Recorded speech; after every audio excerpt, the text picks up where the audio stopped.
This episode is brought to you by Progressive Insurance. Do you ever find yourself playing the budgeting game? Well, with the Name Your Price tool from Progressive, you can find options that fit your budget and potentially lower your bills. Try it at Progressive.com.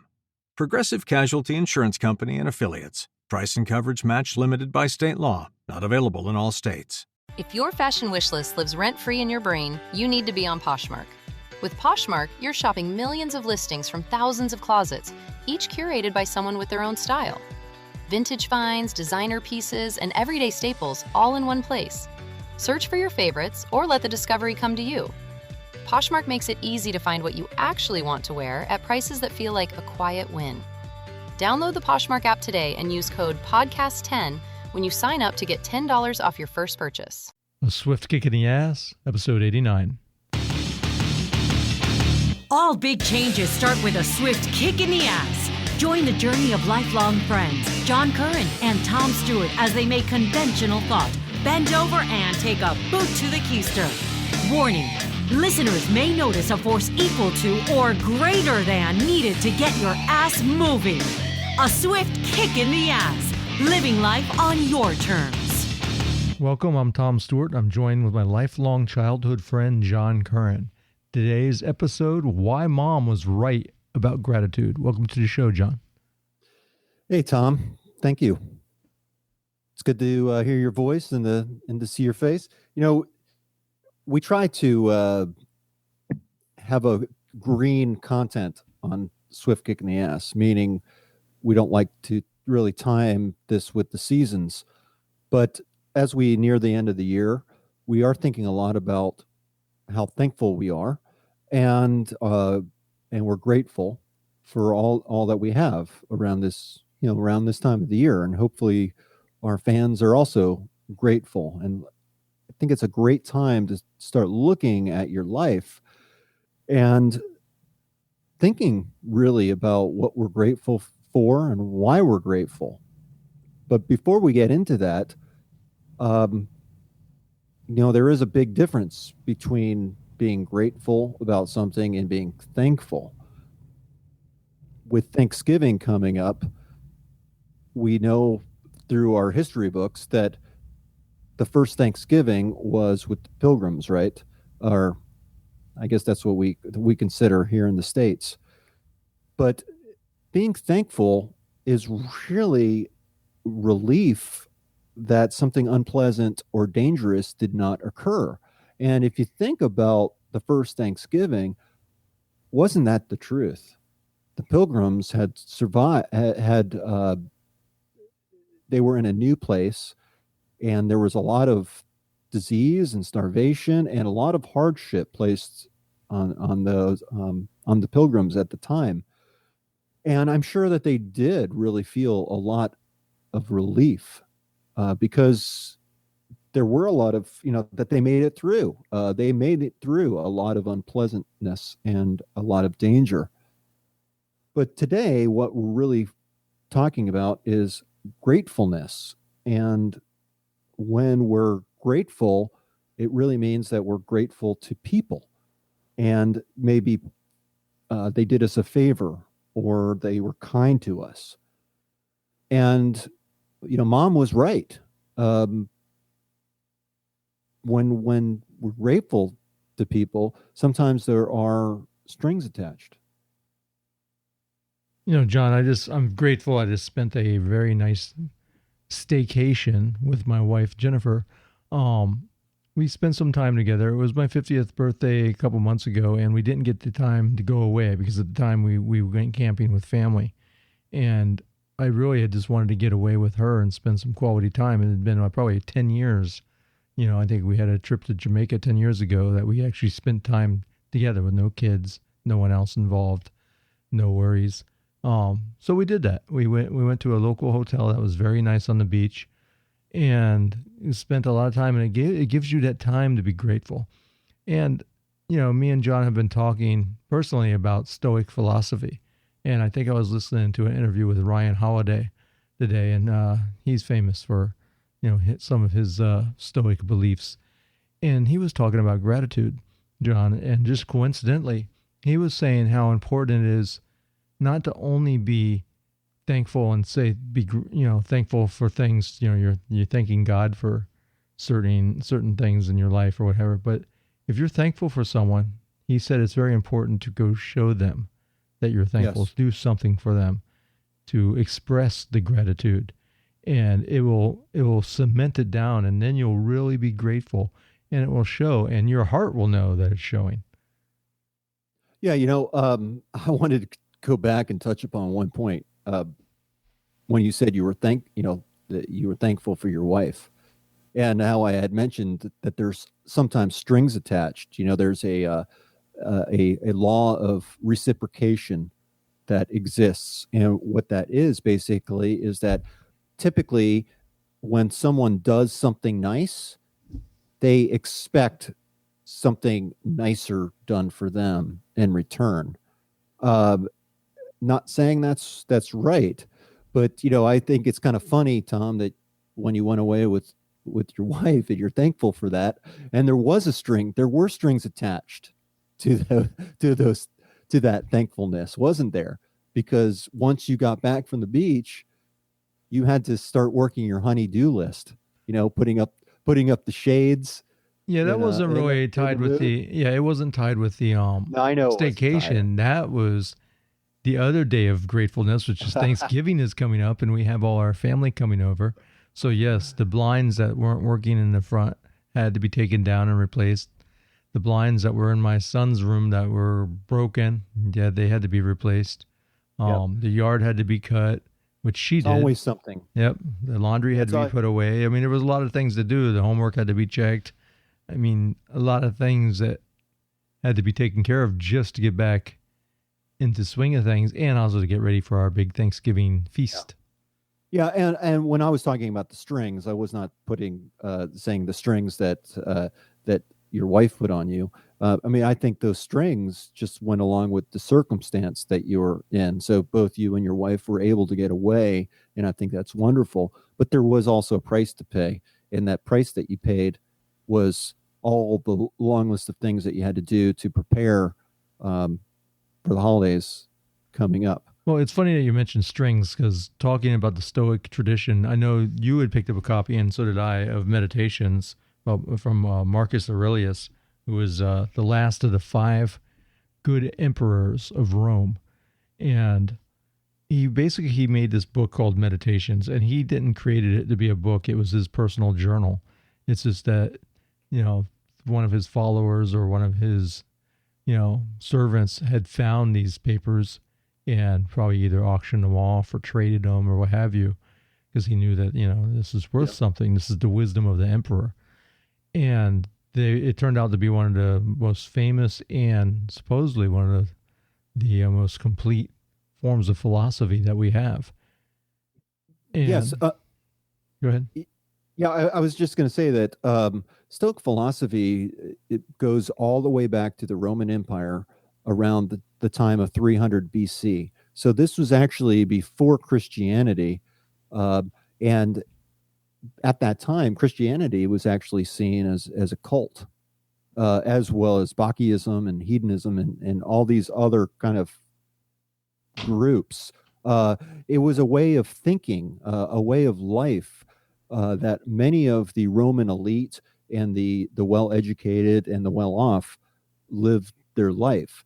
It was a very simple way of life that really looked at your character and looked at life as opportunities to make improvements to your character, to develop your character, to grow as a person.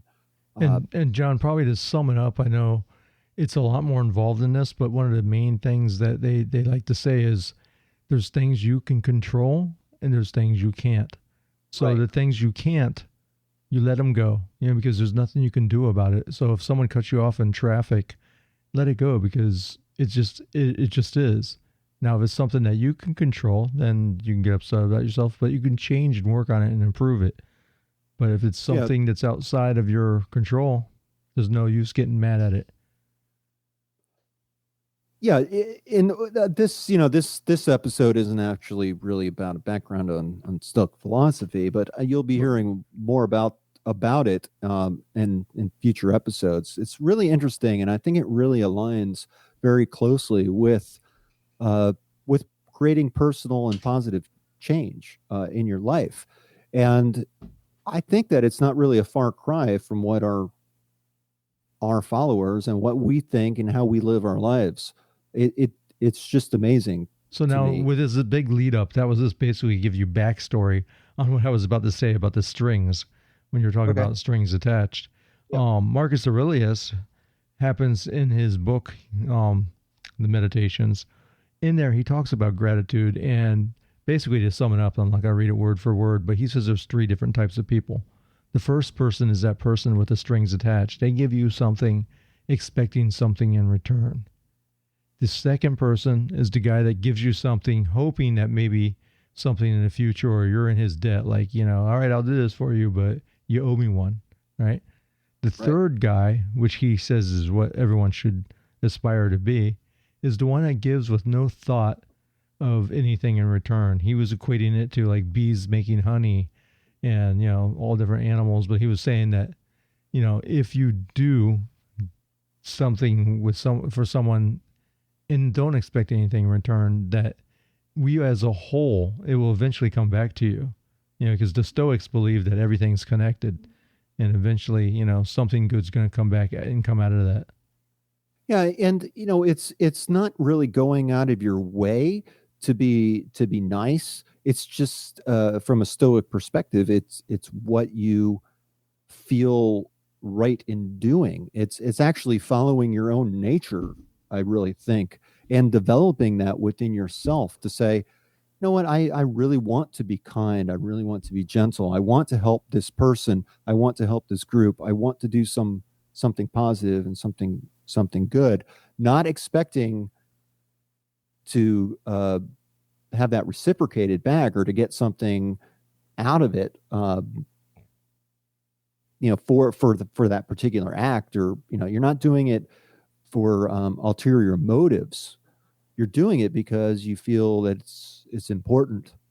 And to me, I think that impacts all of us in today's society. Not doing things because you want to do it, because you feel it's the right thing to do, is a much better way to approach helping others than doing something for your own selfish reasons and wanting and expecting something back.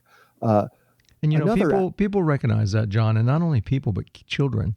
If you have kids like John and I do, they notice when you are giving and give something without expecting something in return, and they pick up on that, and eventually that will be ingrained in their behavior.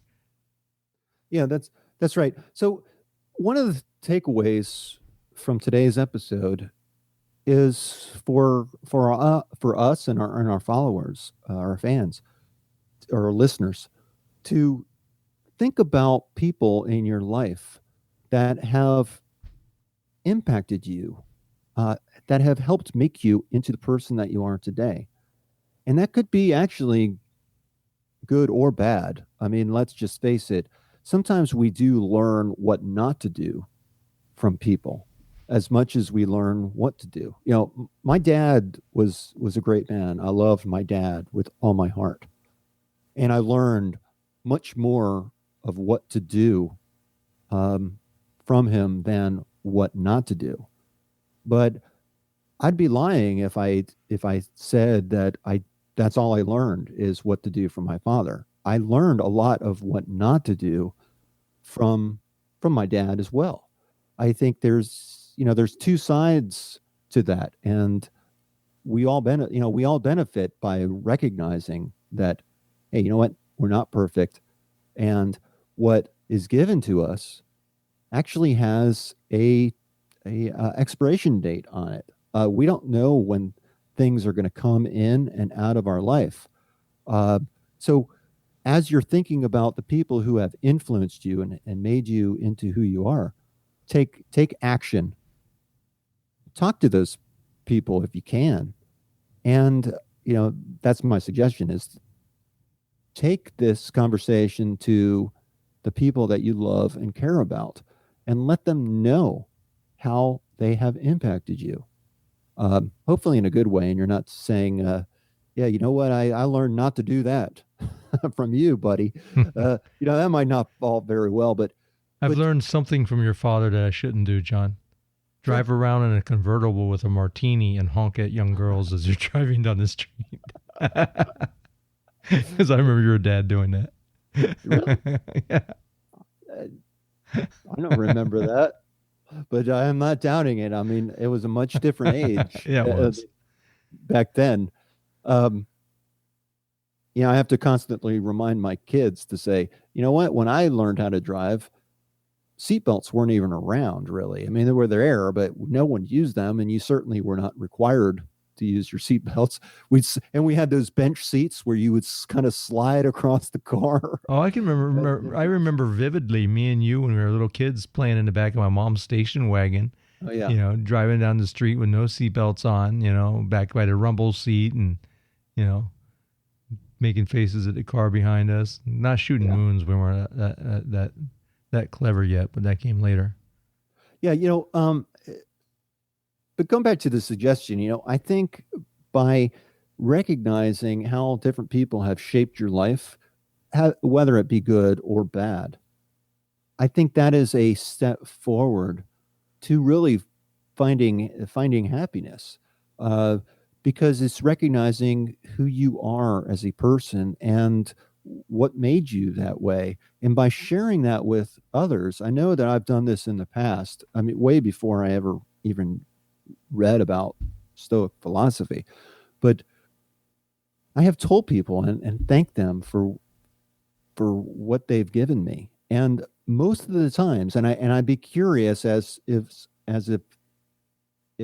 I'd be curious to see if this was also your experience, that most people are totally unaware and they're caught off guard that they were teaching you anything or giving you anything to be thankful for. They were hopefully doing that out of the goodness of their own heart, and not looking for something in return. They were doing it because that came from deep within inside them, and they were sharing a part of themselves with you.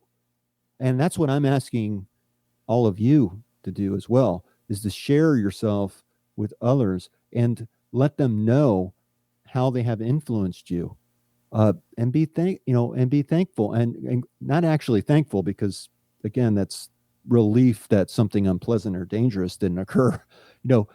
Be grateful to those people for what you've learned.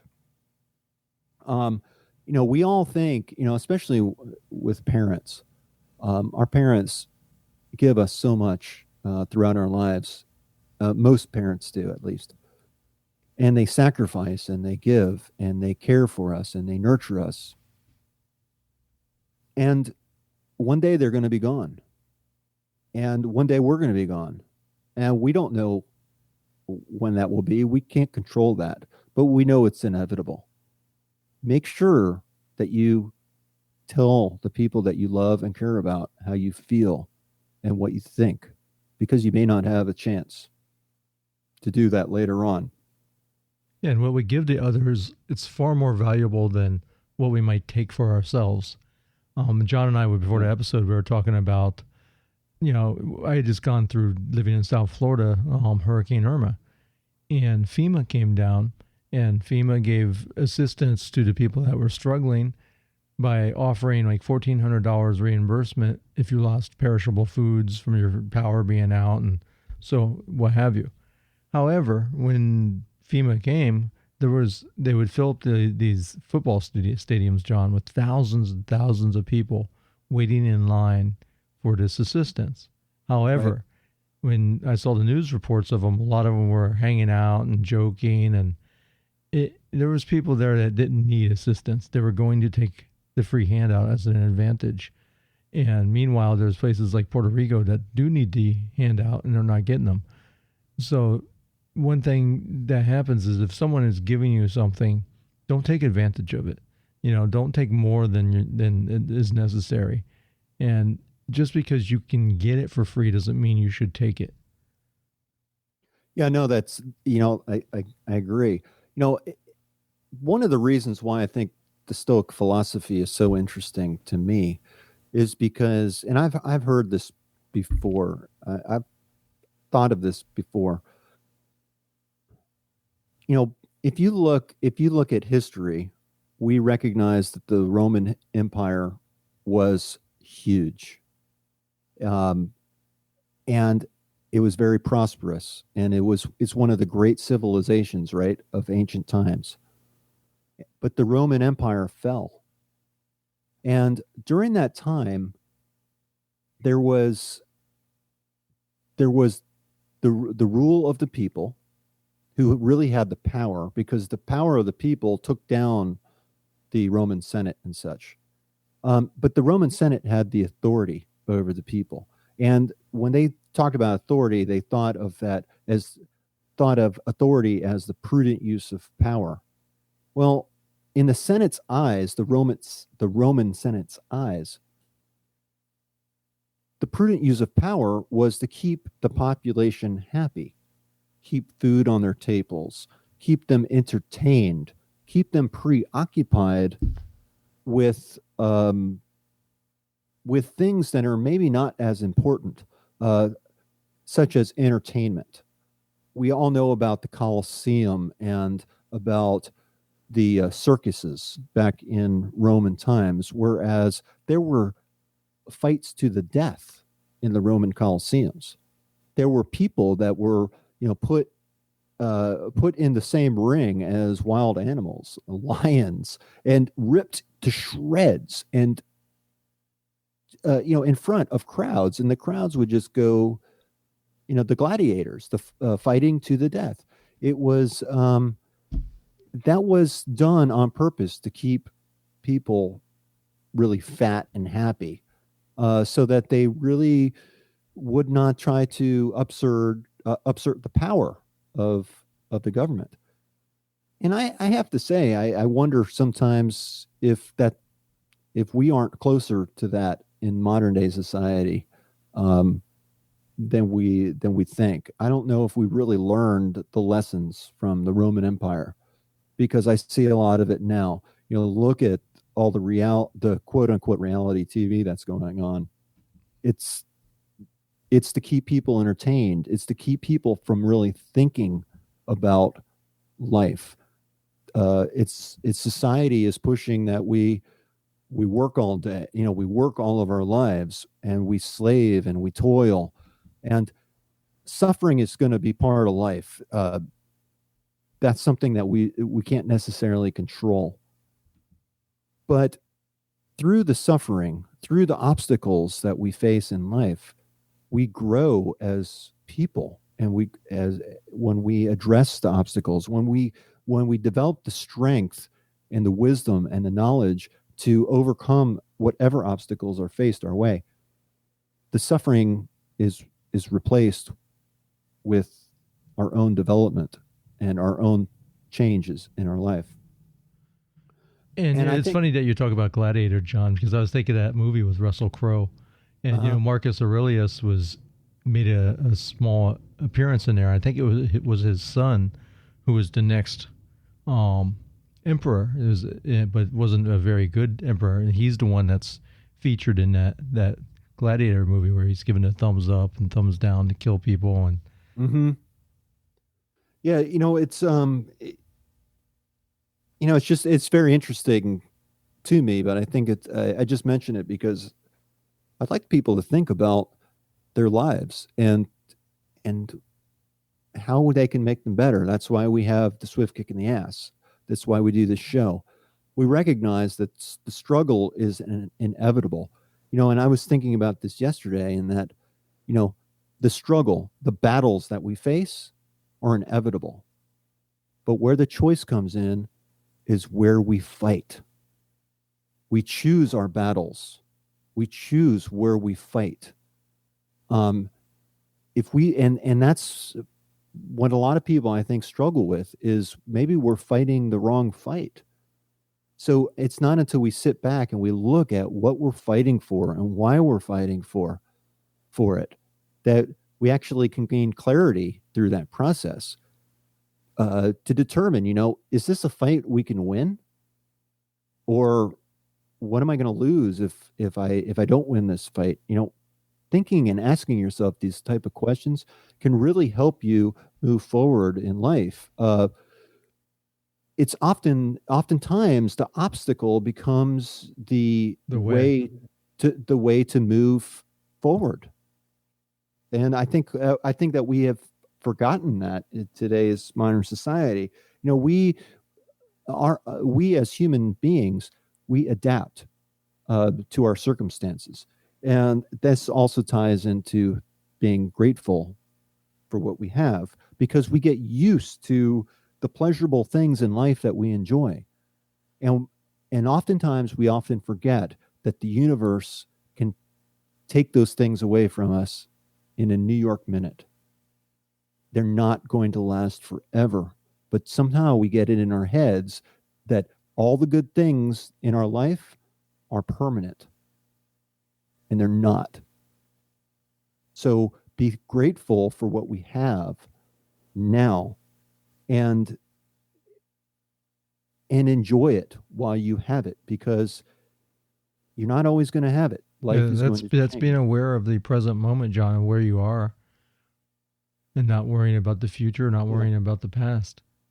I used to tell my wife back, say, maybe 10 years ago, we were always so busy. The kids always had Boy Scouts or Girl Scouts or, choir or something coming up, something at school.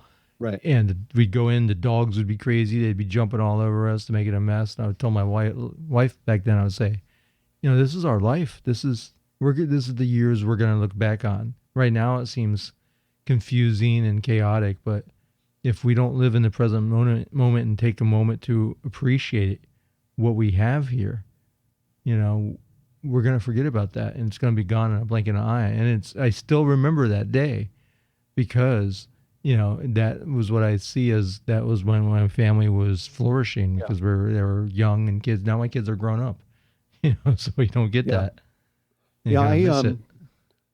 My wife's cousin recently got married in Chicago, so my family and I went to Chicago for the wedding. And as I was thinking about the expense of that, Chicago is a wonderful town. It's an awesome town, but it's expensive. And I'm not just paying for me now. I'm paying for my wife. I'm paying for my children. And that was a huge bill associated with that. Honestly, it kind of hurt me financially to do that. And we had some assistance. I'm grateful for my in-laws, who actually paid for our plane tickets to go to the wedding, because it was very important for us to be there. I don't think we could have done it if it wasn't for their help. So I'm very thankful for that. But as I think about the other expenses for hotel, for food, for rental car, even though it hurt, I wouldn't give up that experience for the world, because I know that, and it's already happening. I'm forgetting about the money that I spent, and I'm thinking more about that moment that I shared with my family, and the priceless expression of my boy when we walked out from Union Station in downtown Chicago. We got off the train, and it lets you off right in the middle of downtown. And my little boy is looking up and saying, "Daddy, those are the biggest buildings I have ever seen in my life." It made a difference to my kids. It opened the world to my children, because they had never been to Chicago. They had never seen such a huge city. They'd never seen the skyscrapers. We went up into the Willis Tower and was able to see how big Chicago is and how beautiful it was. And again, I'm forgetting about the money, because I'll make more money, but I can't make more experiences. Like I can't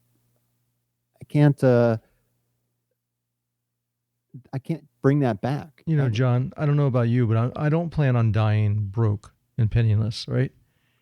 None I'm of going us to probably die with some money in the bank. And I assume the same thing's going to happen with you. So, yeah, you have some money in the bank that you will never spend. So why worry about the money that you've just spent? Like you said, it's much Right. better to have the experience. It's a much rich and rewarding experience than having money in the bank.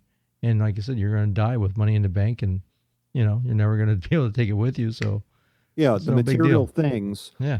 We live in a material world. Um, take advantage of it. Spend. It's okay to spend the money. Don't put yourself in a hole, and don't put yourself in a bad position. Think, be prudent about how you spend your money, but I think again it comes to this decision making process to say we only have so much money here to spend, but the choice is where you have choices about where you put it. It's exactly why I came up to see you in Virginia a couple of months ago. Yeah. And is because I had always, me and my wife had always talked about taking the kids to see Washington, D.C. And we finally realized that, they're going to be grown and gone. My daughter's a junior in college and my son's a freshman in high school. In a blink of an eye, they're going to be gone, and we're not going to have these opportunities to do this. Right. So let's just do it. Because before we always worried about the money and, like you were saying. So we did it, and it is, again, an experience they'll never forget. It's time that they got to meet you and hang around you. I got to meet your family, and I've met your family, but I got to spend time with them, and they got to see who I was, and I got to connect with your kids, and it's priceless. And it is priceless. You and Jen have made, and your whole family have made such an impression on my kids. I mean, it's just, it really is just, it's awesome. It was amazing going to Chicago and reconnecting with my cousins who I had not seen in, over 20 years. And it's really easy to justify not spending the money, and saying, I don't have it. But truth of the matter is that if you really want to make it happen, it's up to you to figure out how to make it happen. And it's up to you to prioritize what you want out of life and what's important to you in life. I have no regrets with that. I used to, I've thought this way for a very, very long time. And that's probably why the Stoic philosophy hits so hard. I remember back in college, I've gone to a lot of concerts, right? I love music. And to me, going to a concert is an experience. I've seen all the big bands, all the big rock bands. I don't remember what I paid really for those tickets. I know that some of them were expensive. And I guess I do remember one. I took a concert caravan back when I was in college for $50. Okay. It was to go see Pink Floyd. And it was $50, but it included round trip transportation from Gainesville, Florida to Tampa, Florida, and great seats. We got 13th row seats as part of the package and round trip transportation. That's why I remember the price, because it was like such a, it was an experience. I still tell stories about that trip. It was great. Your first concert was my first concert, wasn't it? The police Synchronicity tour, right? Yeah. Right. With the Fix and the Animals opening for them. And we're really dating ourselves here, Tom. But Martha Quinn, the from VJ MTV, from MTV, was the master of ceremonies. And I remember that. I had that old beat up Duster, Dodge Plymouth Duster, and it overheated on the side of the road as we're heading down to Miami. But again, it's those struggles. And Van Halen with David Lee Roth and the assless pants that he would wear. Yeah. What's so funny? Because all chaps are assless. Yeah, but he got some write-ups by some reporters because he was showing his butt on stage. But another exercise I think for our listeners to take heed of is to think about these things that we're thankful for. Think about it in a negative way. It's called negative visualization. Consciously think about losing something that you're thankful for or grateful for. You will learn a new appreciation for that. And you will start taking steps while you can in order to show that gratefulness and to demonstrate that gratefulness. A thought is merely just a thought in your head if you don't take any action on it.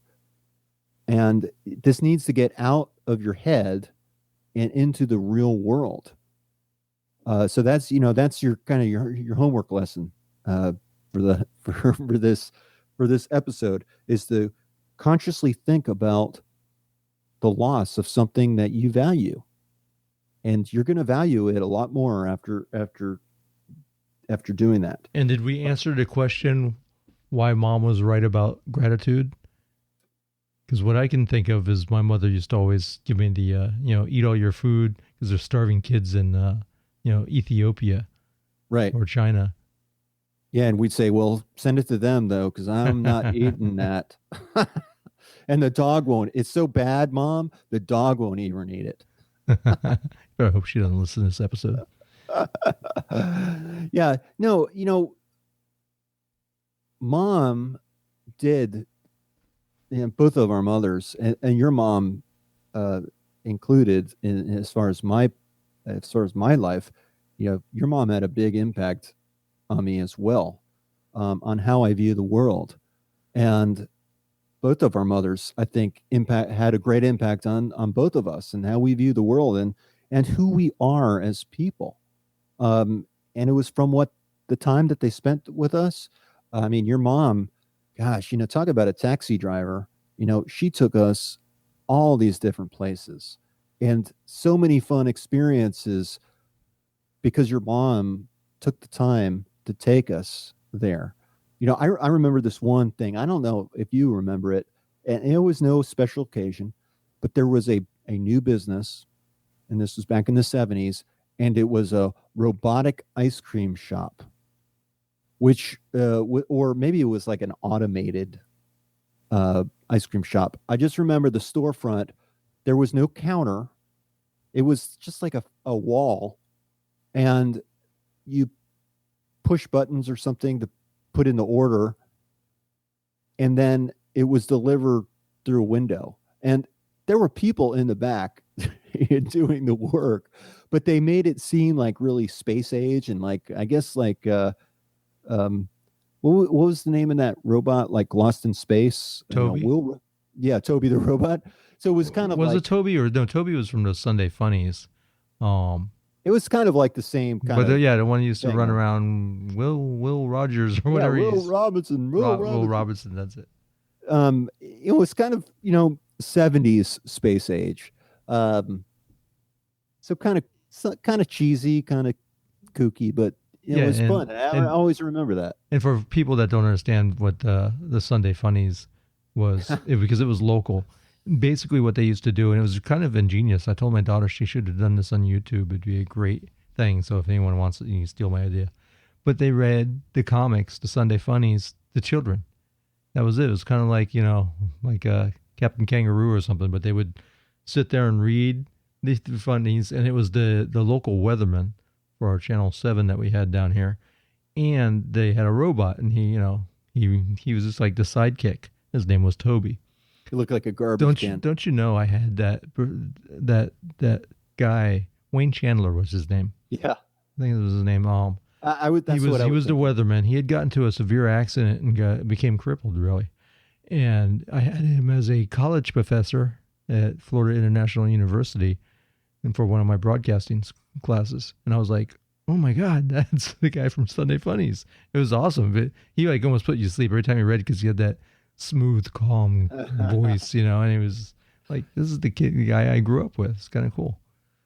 Yeah. And Tom, you're my oldest friend. I've known you all my life, and I couldn't think of life really without you. I'm very grateful for that. And you continue to inspire me to become a better person. And I'm grateful for our friendship. You're here. And I'm grateful too that, our families are friends as well. I mean, our wives are friends, our kids are friends. We're influencing each other to this day. And that, that's what it all comes down to, because life is a limited time offer. And I'm glad to have shared time with you and your family. And I look forward to creating more memories. I have to say, I was telling my wife Jennifer the other day, I was like, doing this podcast, talking about self-help, trying to help others is helping us. I've learned so much because the research that goes into, the topics that we talk about, and you start to become it, you start to ingrain it, and you start to do it. It's just, if the more you internalize what it is and create that environment, you become part of it. So yeah, it's cool. Yeah. So, just as a heads up for our listeners, we're putting together a program that's going to really focus on character and, what's important to you, or what's important to me, or what's important to Tommy. It all differs. It's individual. It's personal. My natural abilities, my natural strengths and weaknesses are my own. I own that. And if I want to improve as a person, I really need to focus on those qualities of myself that I feel are important. And we're going to help you with that. We're going to help you identify parts of yourself that need your attention. And by thinking about what you want to do and what you want to be, you're not just thinking about it. It gets out of your head. You start living it. And this is really not a head exercise. This is a practical way of becoming better, a better you, naturally. We're not asking you to become someone you're not. We want you to be just who you are. Yeah, the best possible you. Yeah. So, and that's what this show is all about. Yes, it's not going to be easy, but you're going to struggle. But isn't that what life is all about? And again, it's not about, the battle. You're going to battle, but you can choose where you fight. Sounds good, man. Well, I think that's it for this time. Be grateful. We try to, like John said, we like to make this evergreen. However, have a happy Thanksgiving. Yes. Happy Thanksgiving, and I'm grateful for you, the listener. Yep. And make sure to check out swiftkickintheass.com. Sign up for our new or free membership site that has John's simple spending plan. Get you out of debt. And we have a lot of other goodies about positive mindset in there. It's all for free. All you need to do is put your email in. Yep. Not asking for anything in return. Yep. Peace. Peace.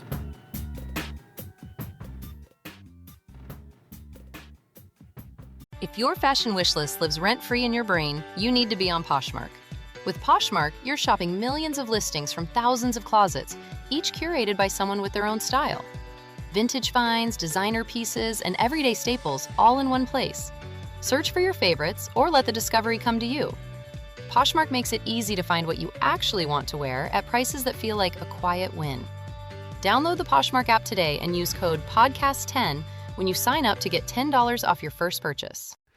This is not a commercial for The Way I Heard It with Mike Rowe, the award-winning podcast now entering its 10th year and available wherever podcasts are listened to. No, this is a commercial for Mike Rowe's foundation, which has just set aside $10 million to help train the next generation of skilled workers. That money is available right now at microworks.org. It's waiting for anyone who wants to learn a skill that doesn't require a 4-year degree.